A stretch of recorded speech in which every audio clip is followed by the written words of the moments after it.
उन्होंने दिल्ली की महिलाओं के लिए संदेश दिया है कि वो जल्द बाहर आएंगे और उनका ये वादा है कि जो दिल्ली की महिलाओं को 1000 रुपए महीने देने हैं, जो सम्मान राशि देनी है, वो उसका पूरा प्लान बना रहे हैं। ये भारतीय जनता पार्टी की तानाशाही है। ऐसी तानाशाही इस देश में अंग्रेजों के जमाने में भी नहीं होती थी। दिल्ली के सीएम अरविंद केजरीवाल की न्यायिक हिरासत 7 मई तक के लिए बढ़ा दी गई है। हाल ही में आम आदमी पार्टी नेता आतिशी और सीएम केजरीवाल की पत्नी सुनीता केजरीवाल उनसे मिलने तिहाड़ जेल पहुंची थी। इस दौरान आतिशी ने मीडिया से बात भी की। उन्होंने बताया कि सीएम केजरीवाल ने महिलाओं को क्या संदेश दिया है। साथ ही उन्होंने केंद्र की बीजेपी सरकार पर भी निशाना साधा। अभी मैं दिल्ली के मुख्यमंत्री अरविंद केजरीवाल जी से मुलाकात करके आ रही हूँ। मैं जैसे ही उनसे मुलाकात करने पहुंची तो मैंने उनसे पूछा कि सर आपका क्या हाल है।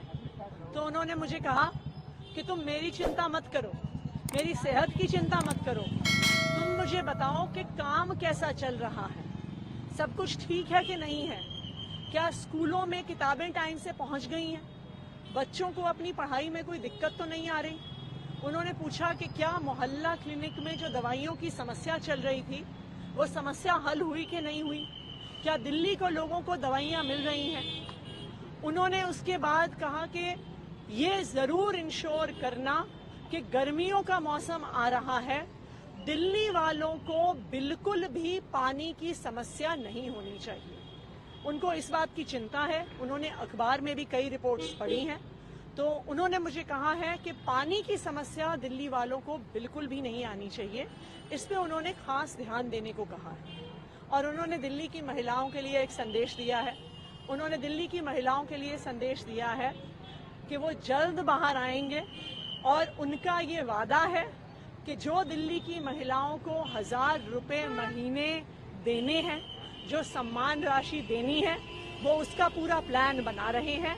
और दिल्ली की महिलाओं को 1000 रुपए महीना अरविंद केजरीवाल जी की सरकार की तरफ से जरूर मिलेंगे। सुनीता जी को पहले मिलने के लिए मना कर दिया गया था, एकाएक क्या हुआ कि उसकी मंजूरी दे दी गई? देखिए, ये भारतीय जनता पार्टी की तानाशाही है। आप कभी भी कोई भी नया नियम कानून बना देंगे। 2 लोगों के जाने की परमिशन थी। जेल मैन्युअल के अनुसार एक समय पे 2 लोग जा सकते हैं। कोई परिवार का सदस्य जा सकता है, कोई जानकार जा सकता है, कोई दोस्त जा सकता है। मेरी और मिसेस केजरीवाल की, सुनीता केजरीवाल जी की जाने की इजाजत थी। ऑल ऑफ अ सडन मना कर दिया। ये कैसी तानाशाही है कि आप बस अरविंद केजरीवाल को प्रताड़ित करना चाहते हैं। ऐसी तानाशाही इस देश में अंग्रेजों के जमाने में भी नहीं होती थी। जो पॉलिटिकल प्रिजनर्स होते थे उन्हें प्रॉपर आदर सत्कार के साथ ट्रीट किया जाता था। लेकिन आज अरविंद केजरीवाल से, दिल्ली वालों से ऐसी नफरत हो गई है केंद्र सरकार को कि वो रोज रोज नए नियम कानून बना रहे हैं। पर मुझे इस बात की खुशी है कि जब हमारे वकीलों ने इस मुद्दे को उठाया, जब सारे नियम कानून सामने रखे गए, तो इस तानाशाह सरकार को भी एक कदम पीछे लेना पड़ा और अरविंद केजरीवाल जी की धर्मपत्नी सुनीता केजरीवाल जी को मिलने की इजाजत मिल गई।